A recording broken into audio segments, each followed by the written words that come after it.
നോക്കൂ, വായിച്ചിട്ടുണ്ട്. പോലീസ് സ്റ്റേഷനിലെത്തി മഹാത്മാഗാന്ധിക്ക് കീജയ് വിളിക്കുന്നു സമര പോരാളികൾ. മരിച്ച ഗാന്ധിക്ക് എന്തിനാടാ കീജയ് വിളിക്കുന്നതെന്ന ചോദ്യം, ജീവിച്ചിരിക്കുന്ന ഗാന്ധിക്ക് വിളിക്കടാ എന്ന് ഉത്തരം. അന്ന് ഗാന്ധിജിയുടെ ഫോട്ടോയും ഉയർത്തിപ്പിടിച്ച് സമരത്തിനിറങ്ങിയാൽ അടിക്കും, അറസ്റ്റ് ചെയ്യും.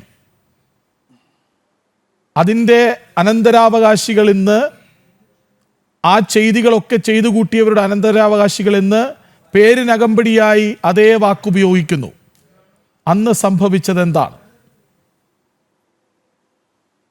അടിയന്തരാവസ്ഥ പ്രഖ്യാപിച്ച് ഈ രാജ്യത്തെ മുഴുവൻ കൂച്ചുവിലങ്ങിട്ടുകൊണ്ട് ശ്രീമതി ഇന്ദിരാഗാന്ധി സ്വന്തം കസേര ഉറപ്പിക്കാൻ വേണ്ടി ആണ് അടിയന്തരാവസ്ഥ പ്രഖ്യാപിച്ചത്. ഒരുപക്ഷെ കോൺഗ്രസിൻ്റെ പ്രതിനിധിക്ക് ഇതൊക്കെ ന്യായീകരിച്ചേ പറ്റുള്ളൂ, അദ്ദേഹം ന്യായീകരിക്കട്ടെ.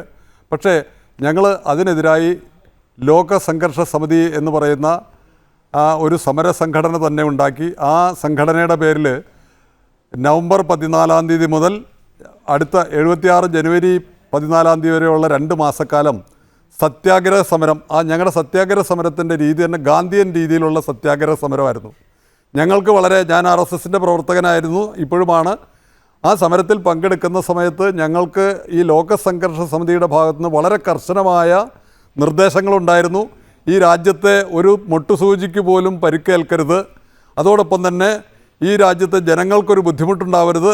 ആ തരത്തിലുള്ള ഗാന്ധിയൻ രീതിയിലുള്ള സത്യാഗ്രഹ സമരം എന്താണെന്ന് അറിയാമല്ലോ. ഒരു കാരണത്ത് അടി കിട്ടിയാൽ മറുകരണം കാണിച്ചു കൊടുക്കണമെന്ന് പറഞ്ഞ് അങ്ങനെ ഞങ്ങൾ മഹാത്മാഗാന്ധിയുടെ ഒരു ബാഡ്ജൊക്കെ കുത്തി ഞങ്ങൾ 11 പേരടങ്ങുന്ന സംഘങ്ങൾ സത്യാഗ്രഹ സമരത്തിൽ പങ്കെടുത്തു.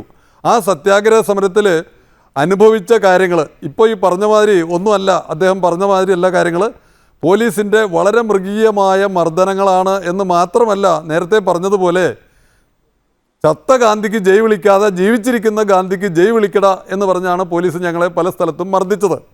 അങ്ങനെ ക്രൂരമായ മർദ്ദനമുറകളാണ് അന്ന് സ്വീകരിച്ചത്.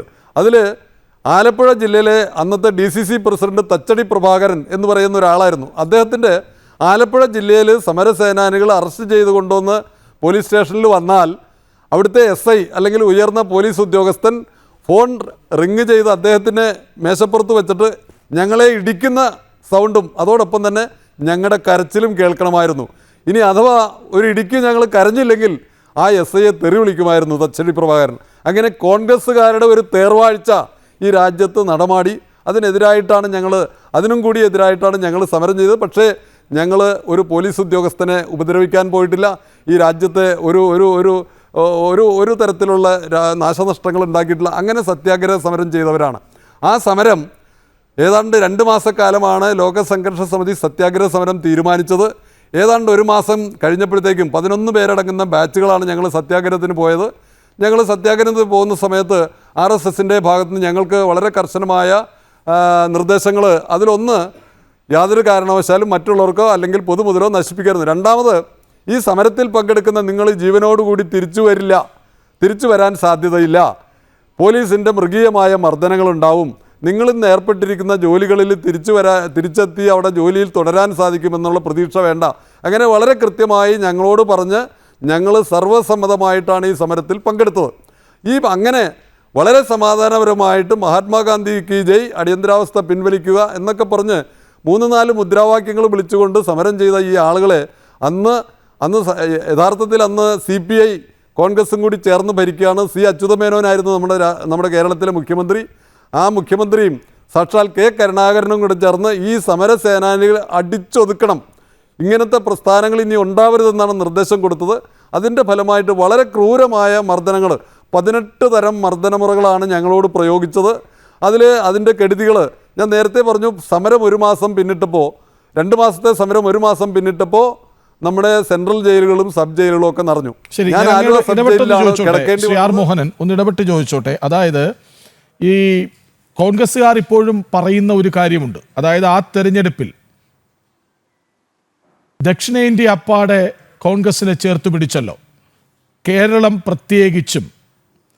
എന്തായിരുന്നു അന്ന് ദക്ഷിണേന്ത്യയിലും കേരളത്തിലും സംഭവിച്ചത്? ഈ പത്രങ്ങൾക്ക് പോലും ഏർപ്പെടുത്തിയ കടുത്ത സെൻസർഷിപ്പായിരുന്നു പലതും അറിയാതെ പോയതിന് കാരണമായത്.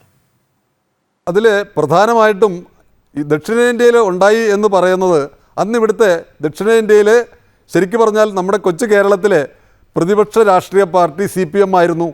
CPM ഈ സമരത്തിൽ, അടിയന്തരാവസ്ഥാ വിരുദ്ധ സമരത്തിൽ പങ്കെടുത്തിട്ടില്ല.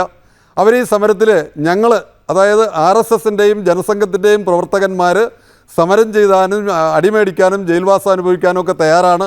അതുകൊണ്ട് നിങ്ങളിതിൻ്റെ നേതൃത്വം ഏറ്റെടുക്കണം എന്നുള്ള നിലയിൽ അന്ന് ശ്രീ MP മന്മഥനായിരുന്നു കേരളത്തിലെ ലോക സംഘർഷ സമിതിയുടെ പ്രസിഡന്റ്. അന്ന് അതിൻ്റെ ജനറൽ സെക്രട്ടറി ശ്രീ K രാമൻപിള്ളയായിരുന്നു. അദ്ദേഹം സാക്ഷാൽ EMSനെ തന്നെ പോയി കണ്ട് അദ്ദേഹത്തിനോട് ഈ കാര്യങ്ങൾ പറഞ്ഞു. നിങ്ങളിതിൻ്റെ നേതൃത്വം ഏറ്റെടുക്കണം, പ്രതിപക്ഷ രാഷ്ട്രീയ പാർട്ടി എന്നുള്ള നിലയിൽ ഏറ്റെടുക്കണമെന്ന് പറഞ്ഞു. പക്ഷേ അദ്ദേഹം പറഞ്ഞത്, അദ്ദേഹത്തിൻ്റെ മറുപടി വളരെ രസകരമായിരുന്നു.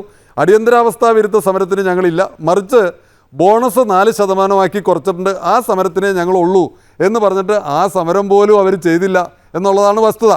ഞാൻ മറ്റു കാര്യം പറഞ്ഞാൽ, മർദ്ദനമുറകളെക്കുറിച്ച് പറഞ്ഞ സമയത്ത് പല സ്ഥലത്തും കോൺഗ്രസിൻ്റെയും യൂത്ത് കോൺഗ്രസിൻ്റെയും ആളുകൾ ഈ സത്യാഗ്രഹ സമരത്തിൽ പങ്കെടുത്ത ആളുകളെ അറസ്റ്റ് ചെയ്തുകൊണ്ട് ഈ സ്റ്റേഷനിൽ വന്നാൽ പോലീസ് അന്ന് ഭരിച്ചിരുന്നത്, സ്റ്റേഷൻ ഭരിച്ചിരുന്നത് യൂത്ത് കോൺഗ്രസ്സാണ്, കോൺഗ്രസിൻ്റെ പ്രവർത്തകന്മാരാണ്. അവനെ ഇടിക്കണം, ഇവനെ ഇടിക്കണം, അങ്ങനെ ചെയ്യണം, ഇങ്ങനെ ചെയ്യണം എന്ന് പറഞ്ഞിട്ട് അങ്ങനെ വളരെ ക്രൂരമായി ഞങ്ങളാരും ഒന്നും ഈ രാജ്യത്തിനോ അല്ലെങ്കിൽ അരമണിക്കൂർ കൂടി ഒപ്പം ഇരുന്നാലും തീരാത്തത്ര പറയാനുണ്ടെന്ന് വ്യക്തമാണ്.